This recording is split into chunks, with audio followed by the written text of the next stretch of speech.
most stunning, effective, and powerful displays of American military might and competence in American history.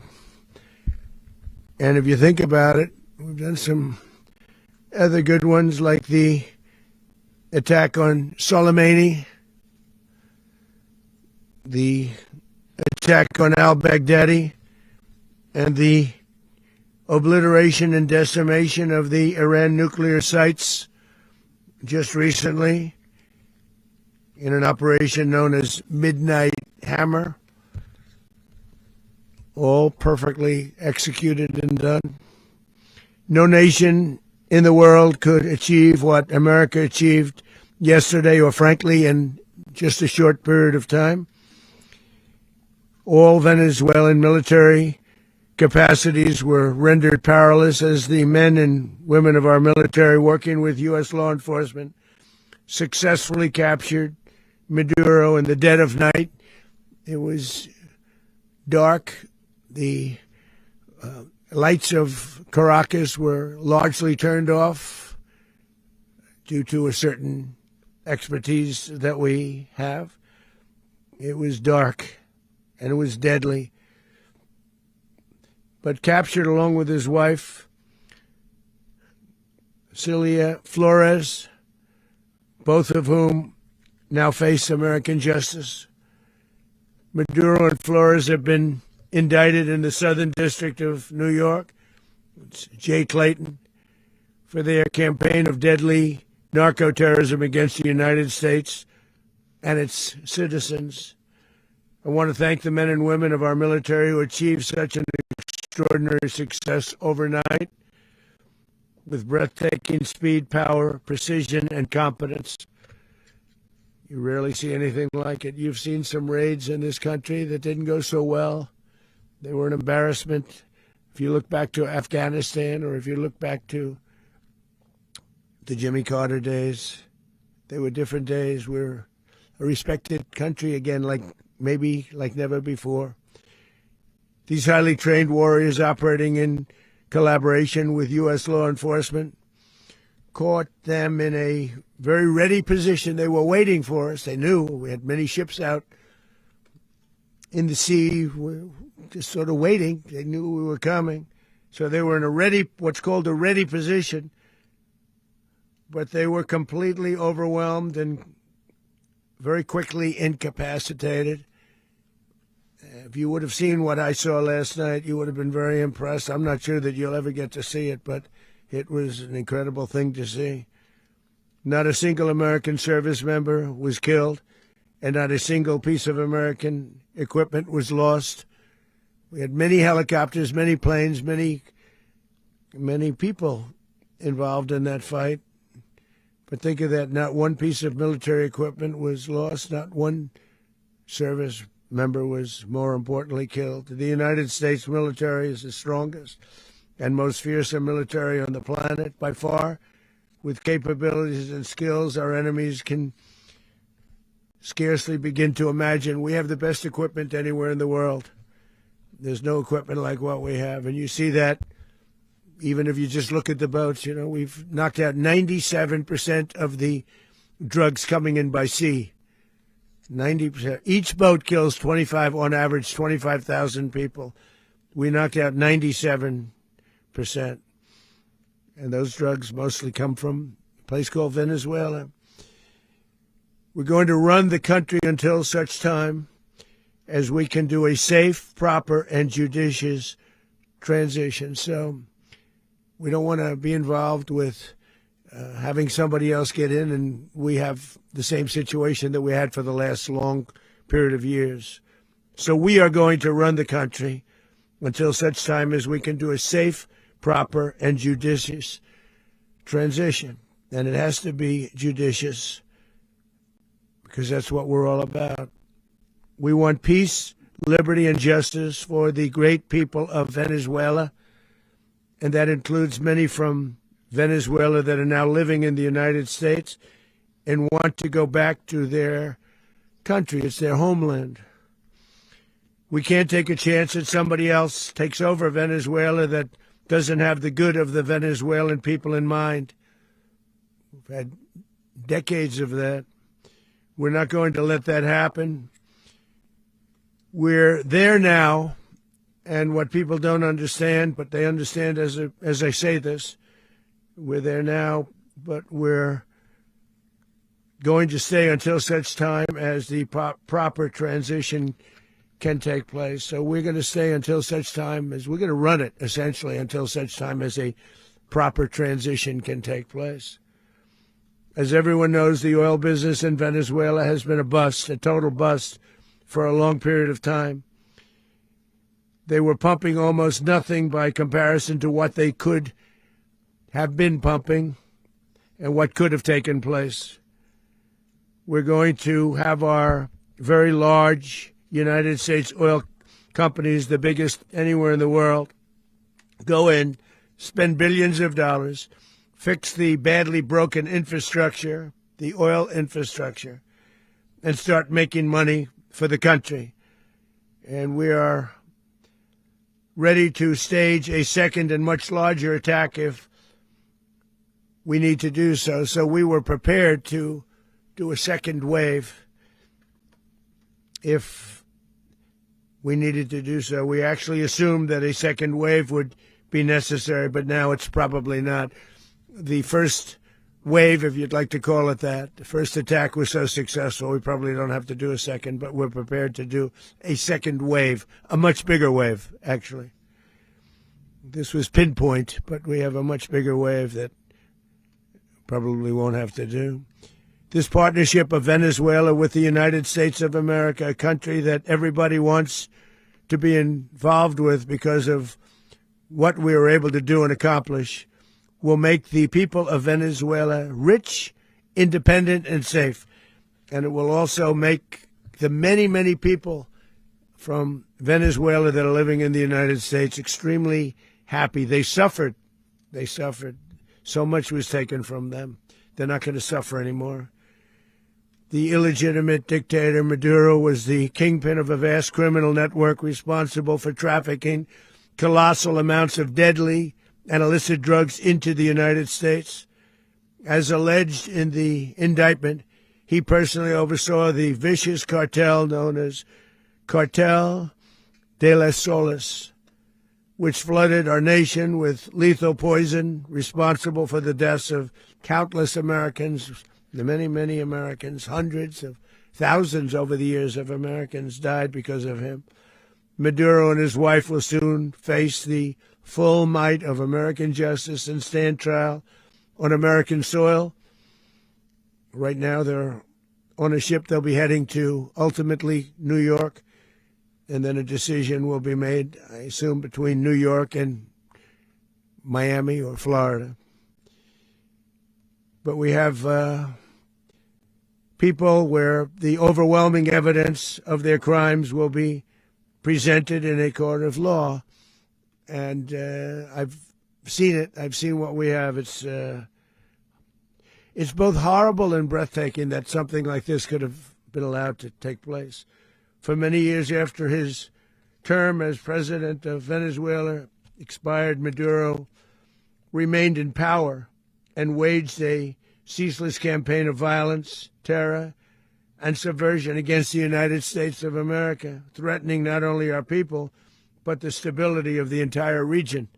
And you all saw it. In addition to trafficking gigantic amounts of illegal drugs that inflicted untold suffering and human destruction all over the country, all over in particular the United States, Maduro sent savage and murderous gangs, including the bloodthirsty prison gang Tren de Aragua, to terrorize American communities nationwide. And he did indeed.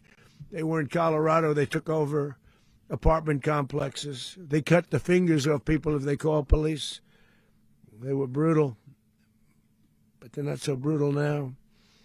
And I just have to congratulate our military, Pete and everybody, and our National Guard, because the job that they've done, whether it's in Washington, D.C., where we have a totally safe city, where it was one of the most unsafe cities anywhere in the world, frankly, and now we have no crime in Washington, D.C. We haven't had a killing. We had the terrorist attack a few weeks ago. A little bit of a different kind of a threat, but we haven't had a killing in a long period of time, 6-7 months. We used to have two, on average, 2 a week in Washington, our capital. We don't have that anymore. The restaurants are opening. Everyone's happy. They're going, they're walking their daughters, they're walking their children, their wives. They walk to restaurants. Restaurants are opening all over Washington, D.C. So I want to thank the National Guard. I want to thank our military. And I want to thank law enforcement. Been amazing. And they should do it with more cities. We're doing it, as you know, and we're doing it in Memphis, Tennessee right now, and crime is down. We've just sort of started a few weeks ago, but crime is down now 77%. And the governor of Louisiana called, great person, and he wanted us to help him, as you know, in a certain very nice part of Louisiana. And we have done that. And it was a rough section, and we have crime down. I understand it's down to almost nothing already after 2.5 weeks. New Orleans, it's down to almost nothing, and we've only been there for 2.5 weeks. Can't imagine why governors wouldn't want us to help. We also helped, as you know, in Chicago, and crime went down a little bit there. We did a very small help because we had no working ability with the governor. The governor was a disaster, and the mayor was a disaster. But it knocked down crime. But we're pulling out of there. When they need us, we'll know. You'll know. You'll be writing about it. And likewise, Los Angeles, where we saved Los Angeles early on, where the head of the police department made a statement that if the federal government didn't come in, we would have lost Los Angeles. That's long after the fires. That's when they had the riots in Los Angeles. We did a great job. Got no credit for it whatsoever, but that's okay. It doesn't matter. We don't need the credit. But we'll be pulling out when they need us to call, or we'll go back if we have to. We'll go back. But we did a great job in various cities. But the place that we're very proud of is Washington, D.C., because it's our nation's capital. We took it from being a crime-ridden mess to being one of the safest cities in the country. But the gangs that they sent raped, tortured, and murdered American women and children. They were in all of the cities I mentioned, Tren de Aragua. And they were sent by Maduro to terrorize our people, and now Maduro will never again be able to threaten an American citizen or anybody from Venezuela. There will no longer be threats. For years I've highlighted the stories of those innocent Americans whose lives were so heartlessly robbed by this Venezuelan terrorist organization. Really one of the worst. One of the worst, they say the worst. Americans like 12-year-old Jocelyn Nungari from Houston. Beautiful Jocelyn Nungari, what happened to her? They, as you know, they kidnapped, assaulted, and murdered by Tren de Aragua animals. They murdered Jocelyn and left her dead under the bridge. There was a bridge that will never be the same to so many people after seeing what happened. As I've said many times, the Maduro regime emptied out their prisons, sent their worst and most violent monsters into the United States to steal American lives.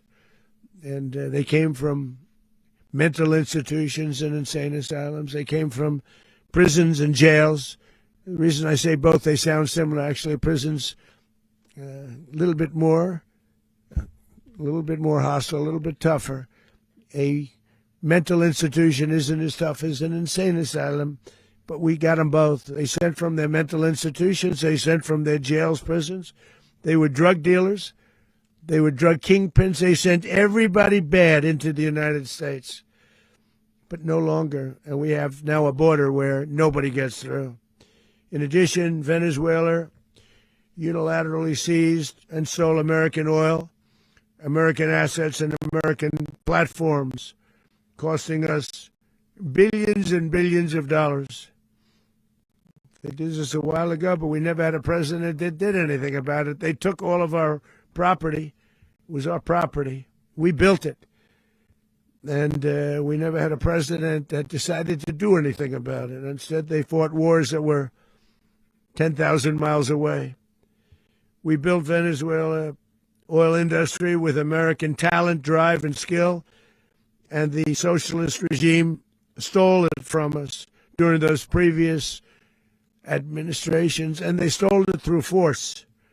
This constituted one of the largest thefts of American property in the history of our country. Considered the largest theft of property in the history of our country. Massive oil infrastructure was taken like we were babies, so we didn't do anything about it. I would have done something about it. America will never allow foreign powers to rob our people or drive us back into and out of our own hemisphere. That's what they did. Furthermore, under the now deposed dictator Maduro, Venezuela was increasingly hosting foreign adversaries in our region and acquiring menacing offensive weapons that could threaten U.S. interests and lives. And they used those weapons last night. Potentially in league with the cartels operating along our border. All of these actions were in gross violation of the core principles of American foreign policy, dating back more than 2 centuries, and not anymore. All the way back, it dated to the Monroe Doctrines, and the Monroe Doctrine is a big deal, but we've superseded it by a lot. By a real lot. They now call it the Monroe Document. I don't know. It's Monroe Doctrine. We sort of forgot about it. It was very important, but we forgot about it. We don't forget about it anymore. Under our new national security strategy, American dominance in the Western Hemisphere will never be questioned again. Won't happen. So just in concluding, for decades, other administrations have neglected or even contributed to these growing security threats in the Western Hemisphere. Under the Trump administration, we are reasserting American power in a very powerful way in our home region. And our home region is very different than it was just a short while ago. The future will be, and we did this in my first term. We had great dominance in my first term, and we have far greater dominance right now. Everyone's coming back to us. The future will be determined by the ability to protect commerce and territory and resources that are core to national security. These are core to our national security. Just like tariffs are, they've made our country rich, and they've made our national security strong, stronger than ever before. But these are the iron laws that have always determined global power. And we're going to keep it that way. We will secure our borders. We will stop the terrorists. We will crash the cartels. And we will defend our citizens against all threats, foreign and domestic. Other presidents may have lacked the courage or whatever to defend America. But I will never allow terrorists and criminals to operate with impunity against the United States. This extremely successful operation should serve as warning to anyone who would threaten American sovereignty or endanger American lives. Very importantly, the embargo on all Venezuelan oil remains in full effect. The American Armada remains poised in position, and the United States retains all military options until United States demands have been fully met and fully satisfied.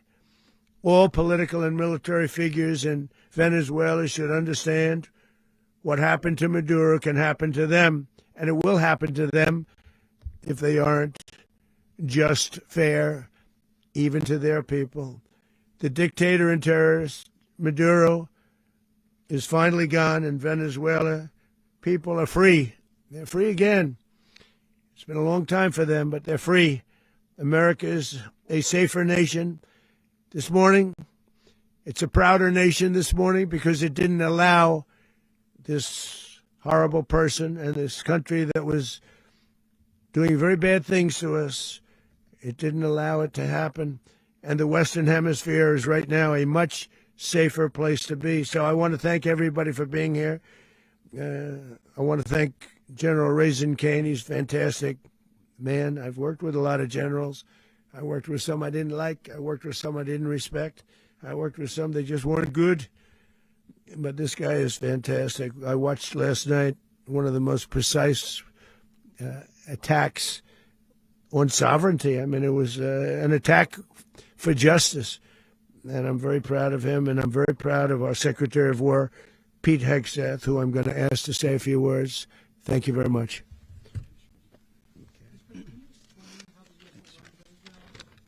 Well, thank you, Mr. President. Finally, a commander-in-chief the world respects and the American people deserve. And as the President said, words can barely capture the bravery and the power and the precision of this historic operation. A massive joint military and law enforcement raid flawlessly executed by the greatest Americans our country has to offer. American warriors are second to none, the best in the world and the best of our country.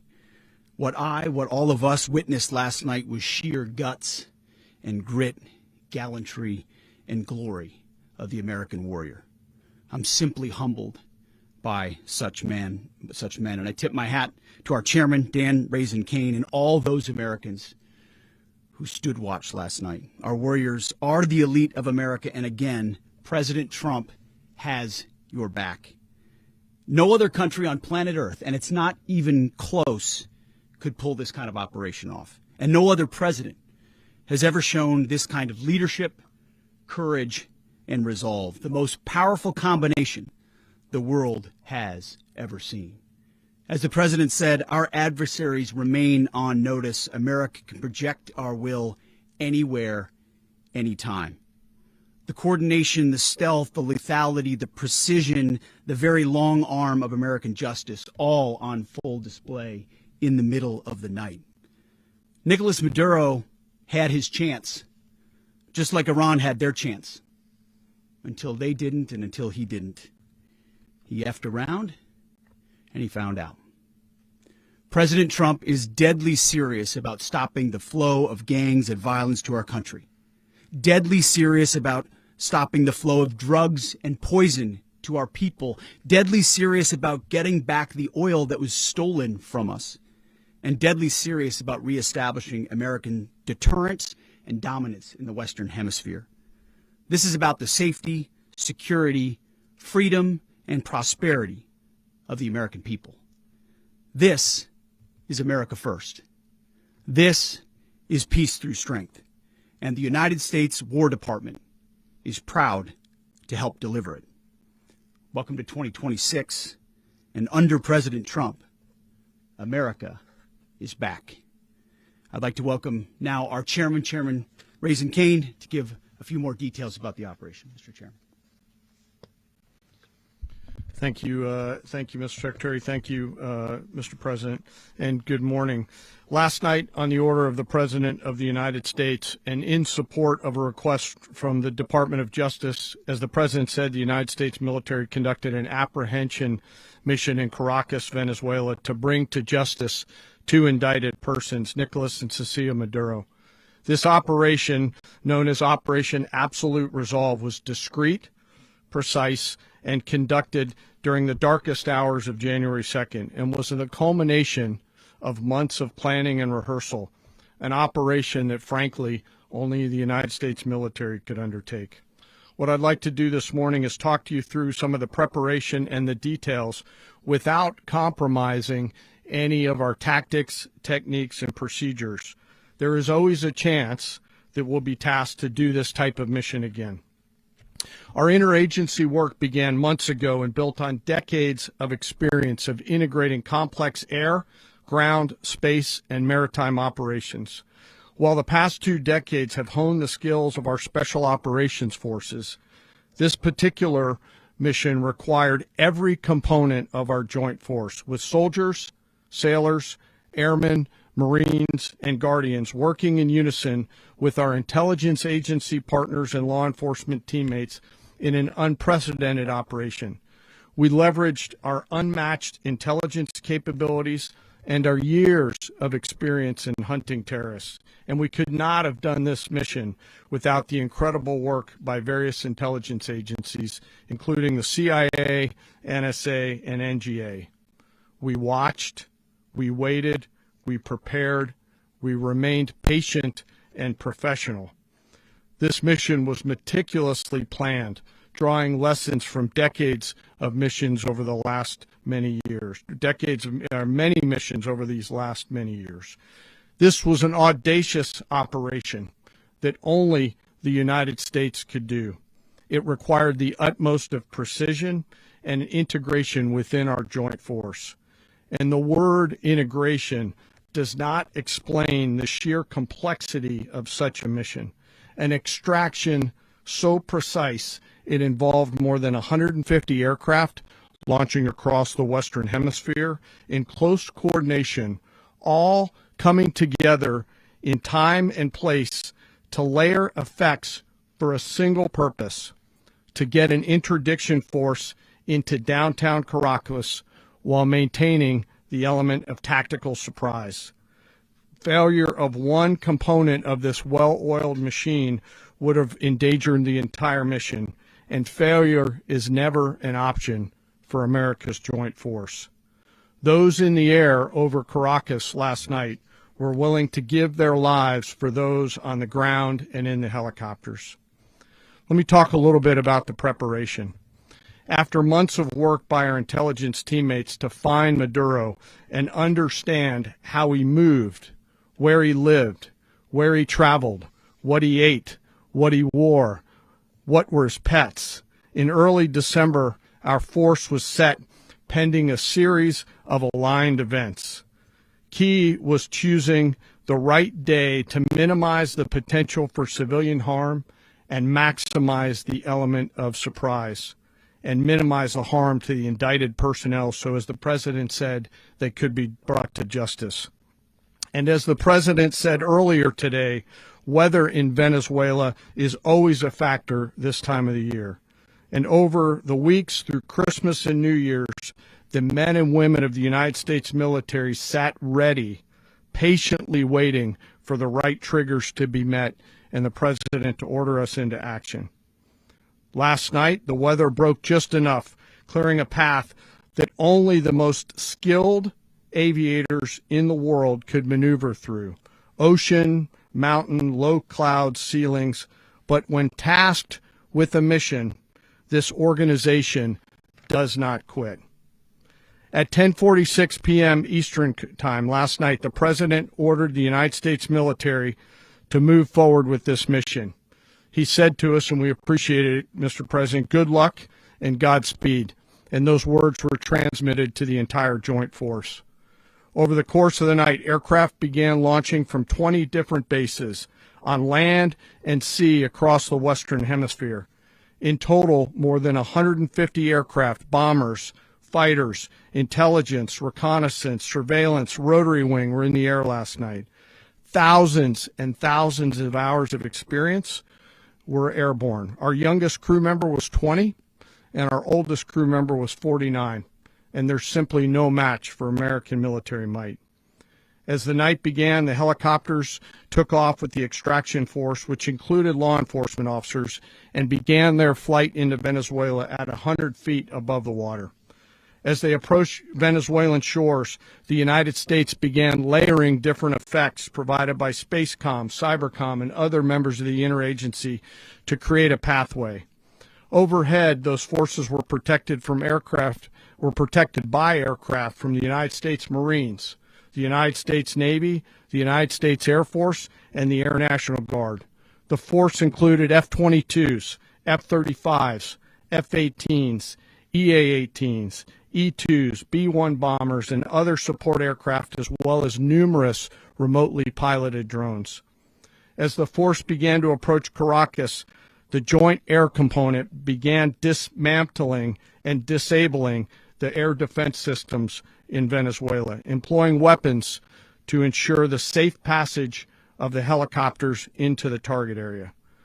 The goal of our air component was, and always will be, to protect the helicopters and the ground force and get them to the target and get them home. As the force crossed the last point of high terrain where they'd been hiding in the clutter, we assessed that we had maintained totally the element of surprise. As the helicopter force ingressed towards the objective at low level, we arrived at Maduro's compound at 1:01 a.m. Eastern Standard Time, or 2:01 a.m. Caracas local time, and the apprehension force descended into Maduro's compound and moved with speed, precision, and discipline towards their objective, and isolated the area to ensure the safety and security of the ground force while apprehending the indicted persons.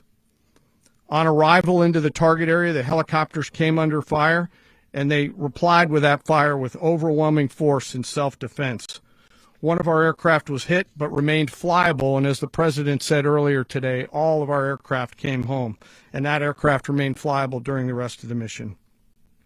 As the operation unfolded at the compound, our air and ground intelligence teams provided real-time updates to the ground force, ensuring those forces could safely navigate the complex environment without unnecessary risk. The force remained protected by overhead tactical aviation. Maduro and his wife, both indicted, gave up and were taken into custody by the Department of Justice, assisted by our incredible U.S. military with professionalism and precision, with no loss of U.S. life. After securing the indicted persons, the force began to prep for departure. Helicopters were called in to exfiltrate the extraction force, while fighter aircraft and remotely piloted aircraft provided overhead coverage and suppressive fire. There were multiple self-defense engagements as the force began to withdraw out of Venezuela.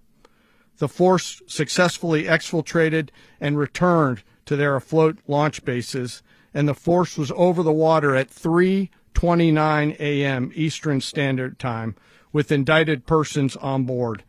And both Maduro and his wife were embarked aboard the USS Iwo Jima. In closing, what we've witnessed today is a powerful demonstration of America's joint force. We think, we develop, we train, we rehearse, we debrief, we rehearse again and again, not to get it right, but to ensure that we cannot get it wrong. Our jobs are to integrate combat power so when the order comes, we can deliver overwhelming force at the time and the place of our choosing against any foe anywhere in the world. I am immensely proud today of our joint force and filled with gratitude to represent them here today. There is simply no mission too difficult for these incredible professionals and the families that stand by them and support them. As we stand here this morning, our forces remain in the region at a high state of readiness, prepared to project power, defend themselves, and our interests in the region. This operation is a testament to the dedication and unwavering commitment to justice and our resolve to hold accountable those who threaten peace and stability. In closing, I want to express my heartfelt gratitude to the brave men and women who executed this mission. Their courage and tireless commitment to our nation are what makes us strong. Thank you, Mr. Secretary, and thank you, Mr. President. Well, I don't have much to add to what you've heard now, other than the following points. Nicolas Maduro was indicted in 2020 in the United States. He is not the legitimate president of Venezuela. That's not just us saying it. The first Trump administration, the Biden administration, the second Trump administration, none of those three recognized him. He's not recognized by the European Union and multiple countries around the world. He is a fugitive of American justice with a $50 million reward, which I guess we saved $50 million. And Make sure. yeah, exactly. But Don't let anybody claim it. Nobody deserves it but us. But I want to be clear about one thing. Nicolas Maduro had multiple opportunities to avoid this. He was provided multiple very, very, very generous offers and chose instead to act like a wild man, chose instead to play around. And the result is what we saw tonight. The other message here is the following. You have a guy Like many people around the world, they like to play games. You have a guy who decides he's going to invite Iran into his country, is going to, do the confiscation of American oil companies, is going to flood our country with gang members, is going to take Americans prisoner and try to hold them for hostage and trade them like he was able to do with the Biden administration. Basically likes to play games all this time and thinks nothing's going to happen. And I hope what people now understand is that we have a president. The 47th president of the United States is not a game player. When he tells you that he's going to do something, when tells you he's going to address a problem, he means it. He actions it. I can tell you, I've watched this process now for 14, 15 years, been around it. Everybody talks. I'm going to do this. I'm going to do that. When I get there, we're going to do this. We're going to take. This is a president of action. Like, I don't understand yet how they haven't figured this out. And now, if you don't know, now you know. Because this is the way it's going to play out. And I think people need to understand that this is not a president that just talks and does letters and press conferences. And, if he says he's serious about something, he means it. And this is something that was a direct threat to the national interest of the United States, and the president addressed it. There's a president of peace, by the way. I told you what I just said earlier. This guy had multiple opportunities to find his way somewhere else and figure out another. He could have been living somewhere else right now, very happy, but instead he went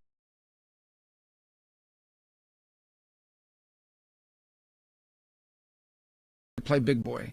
And so now, he's got other sets of problems on his hands. And but I think the message here should be for the world. Look, the president doesn't go out looking for people to pick fights with. He's not generally wants to get along with everybody. We'll talk and meet with anybody, but don't play games. Don't play games with this president's in office, because it's not going to turn out well. And so I hope that I guess that lesson was learned last night, and we hope it'll be instructive moving forward. Is that a message for Cuba, Mr. President?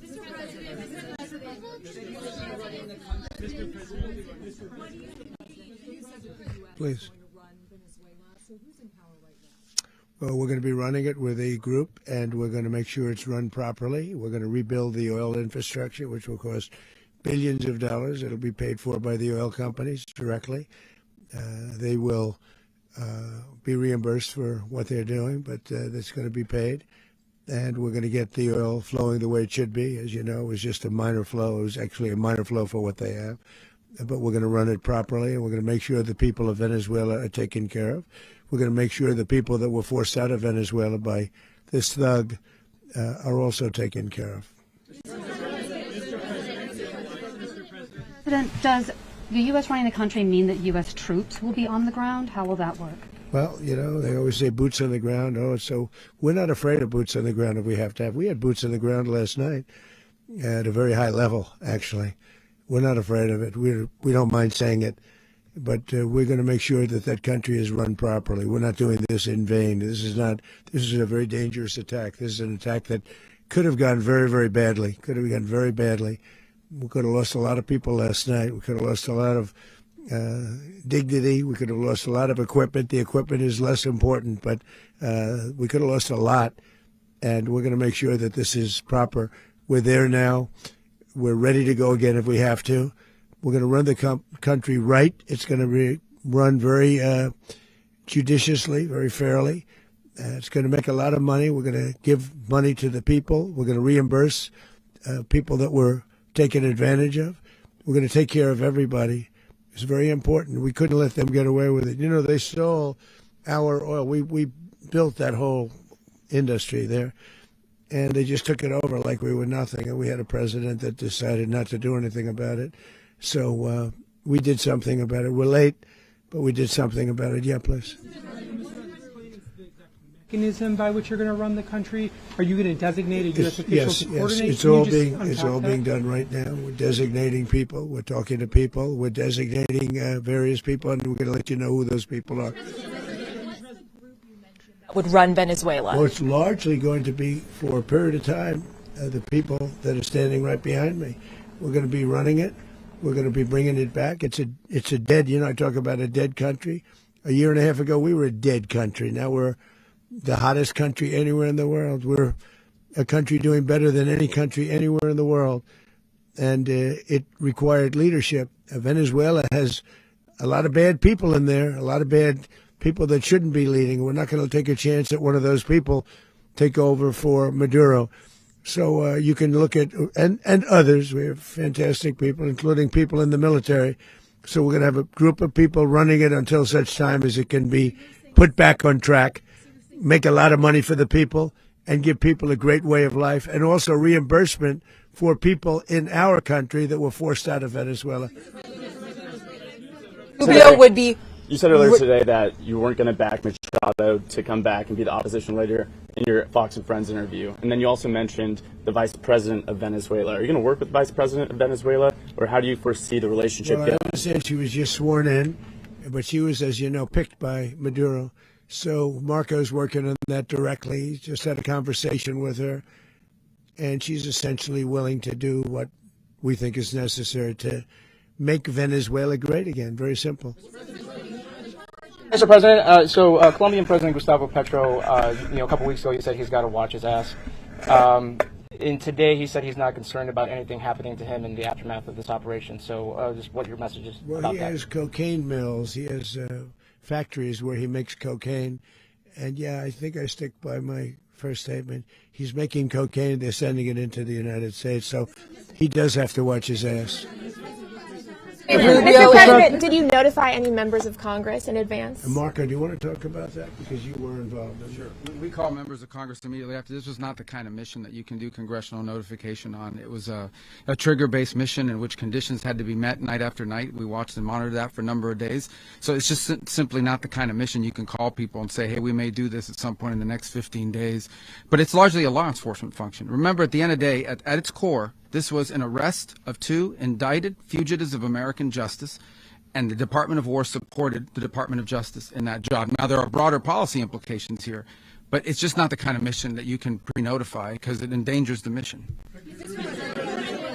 Plus, if I could add one thing to that, Congress has a tendency to leak.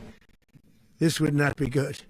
If they leaked, General, I think it would have been maybe a very different result. But I have to say, they knew we were coming at some point, you know. A lot of ships out there, they sort of knew we were coming. We weren't. But Congress will leak, and we don't want leakers. People to watch this all play out live. What was Maduro doing when the U.S. forces entered what I assume would be his home? And also, was there any point where the U.S. was considering if Maduro pushed back or resisted killing Maduro? It could have happened. It could have happened. He was trying to get into a safe place. You know, the safe place is all steel.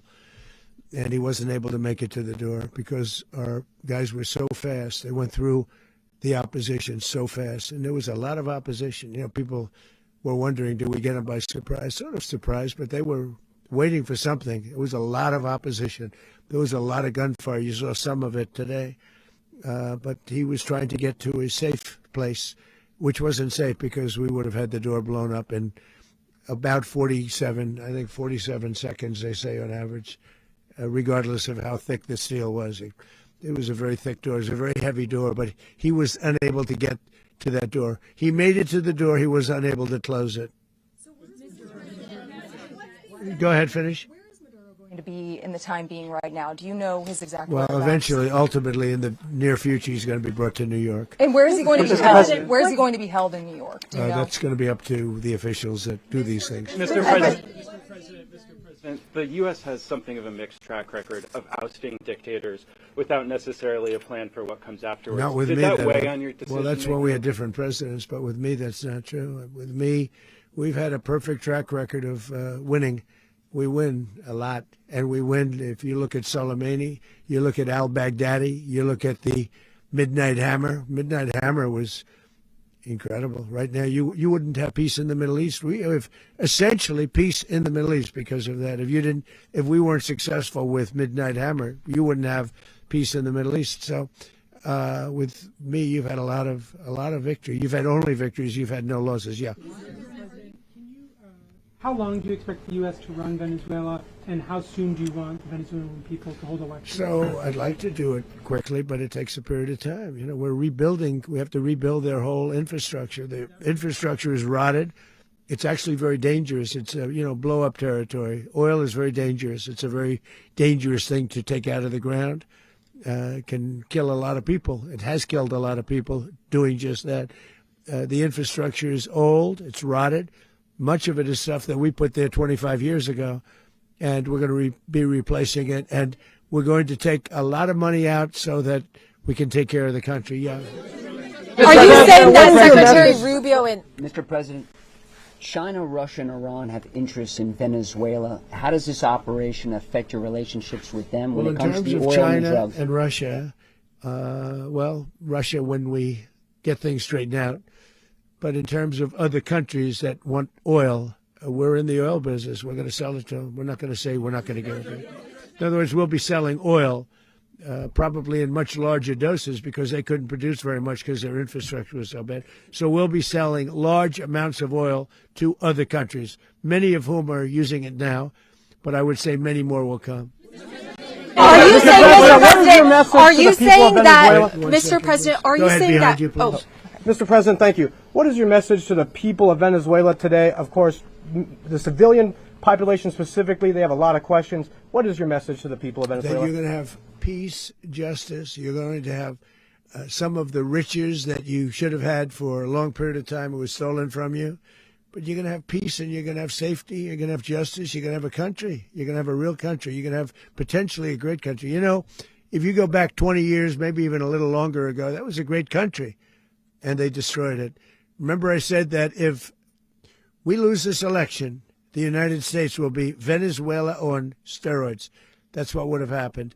Had we lost the election, the 2024 election, we suffered so badly. When you look at the border from 2020, what they did, what Joe Biden administration did to our country should never be forgotten.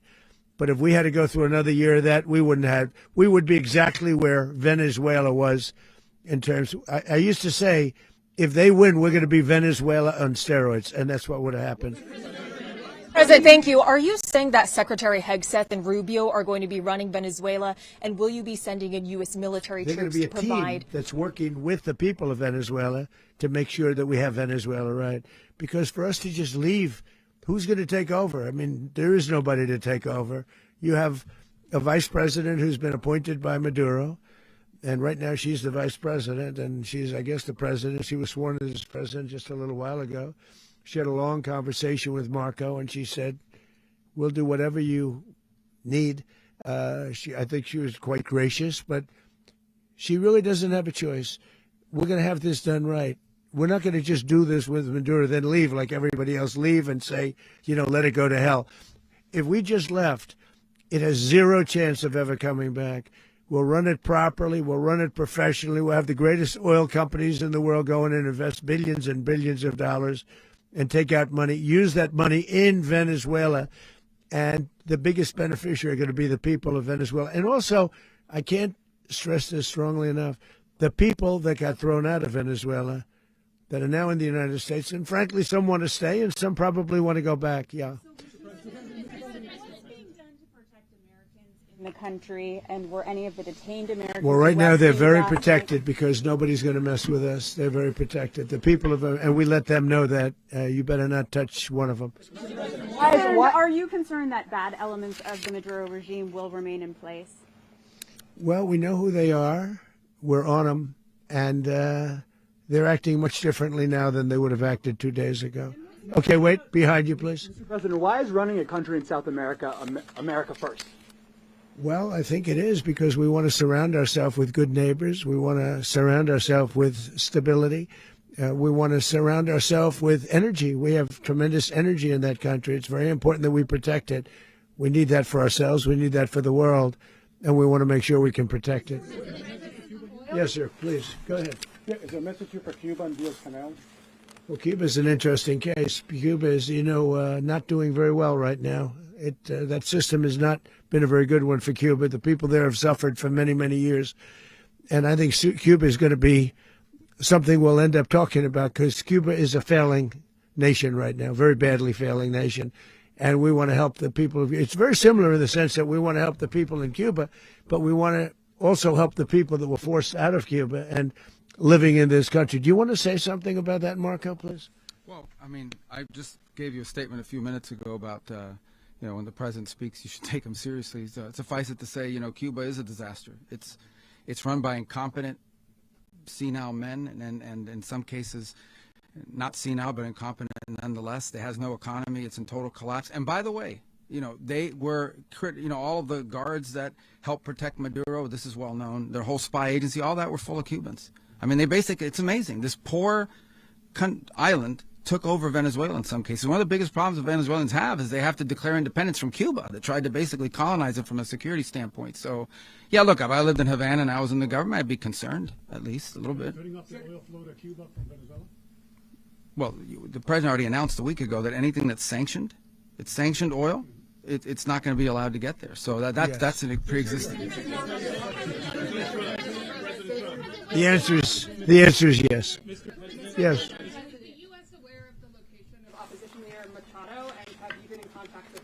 No, we haven't. No, we haven't. Mr.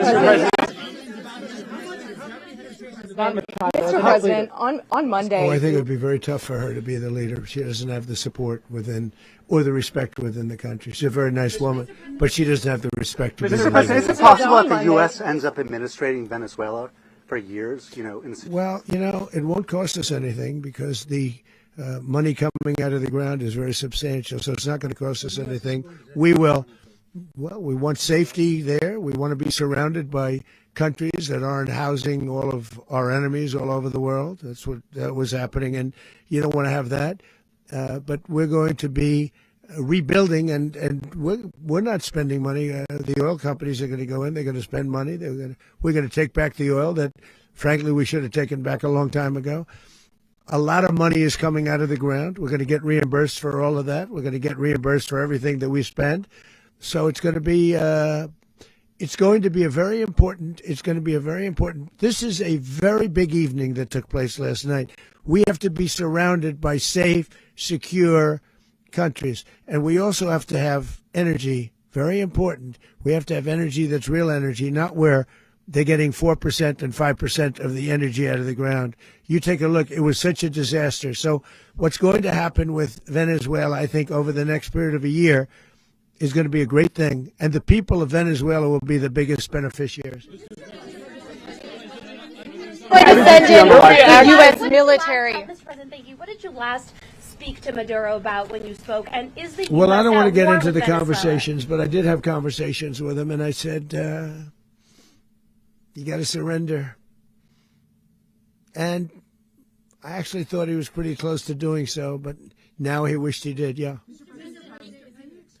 You said that Maduro is responsible for drug trafficking. You recently pardoned the former president of Honduras who was convicted of many drug trafficking. Can you explain how these two situations are different? And would you ever pardon Maduro? I endorsed, as you know, the winning president, the man who won in Honduras. I endorsed the man who won in Chile. I endorsed the man who won in Argentina.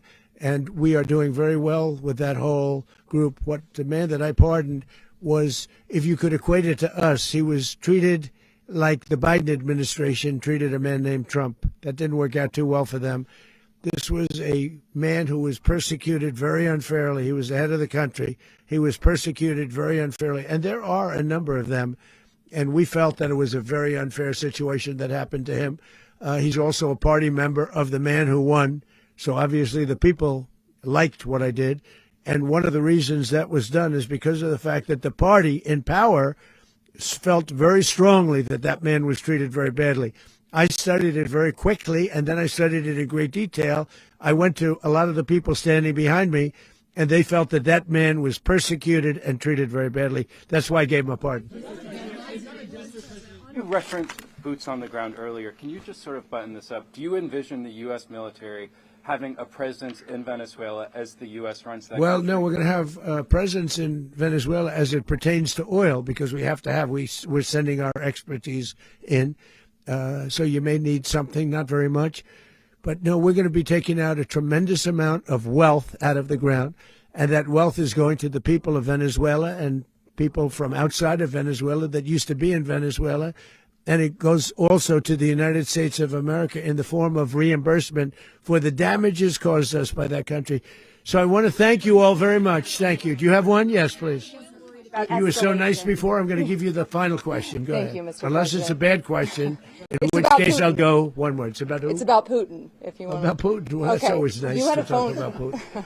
You had a phone call with him on Monday. Did he talk at all about Maduro? Did y'all talk about this? No, we didn't. We never spoke about Maduro. Are you mad at him right now? I mean, there's this I'm not thrilled with Putin. I'm not thrilled with Putin. He's killing too many people. I thought that would be so. I settled 8 1/4 war. You know what the 1/4 was? Thailand and Cambodia. I did it again.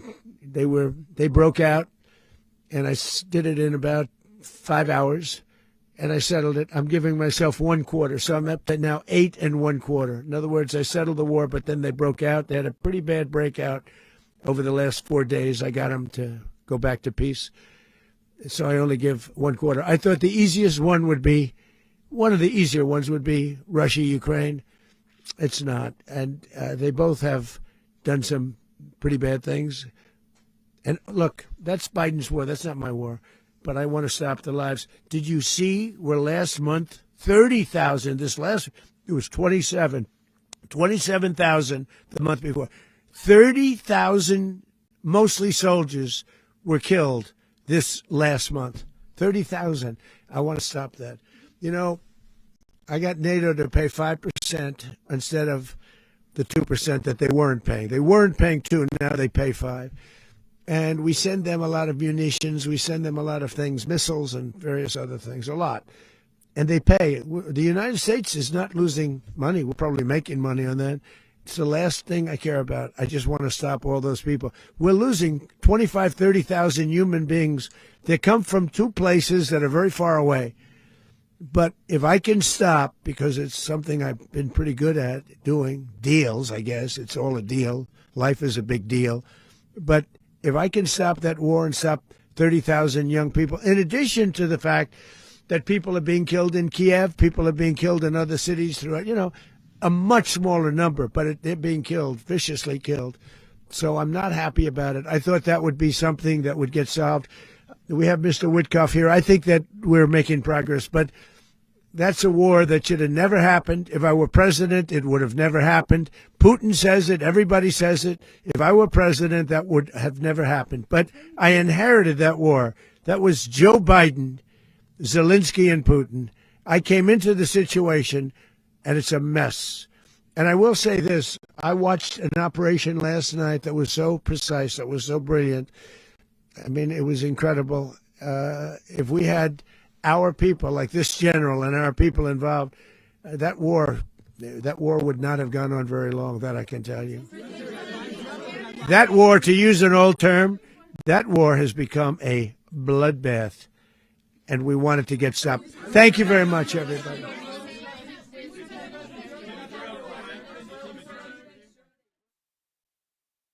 Mkuu wa chuo cha Kilimanjaro Institute of Technology and Management kilichopo Mwenge, Dar es Salaam na chenye ithibati na usajili wa NACTIVATE namba regi mkwaju ANE mkwaju 029 anapenda kuwatangazia ofa maalum wahitimu wote wa kidato cha 4 mwaka 2025 kwa kozi mbalimbali zikiwemo Computer Application, ICT for Beginners, CCTV Camera, Video Production, Graphic Design pamoja na mapishi ya vyakula vya Kichina. Kozi hizi zitaanza tarehe 5 mwezi wa kwanza mwaka 2026. Kumbuka, umalizapo mafunzo ya mapishi ya vyakula vya Kichina, tutakupatia ajira ndani ya mwezi mmoja. Pia muhula mpya wa masomo wa kozi za IT, Hotel Management na Front Office utaanza tarehe 14 Januari 2026. Kwa maelezo zaidi, piga simu namba 0754864361 au 0715075840. KITM, elimu na ujuzi kwa maendeleo ya uchumi.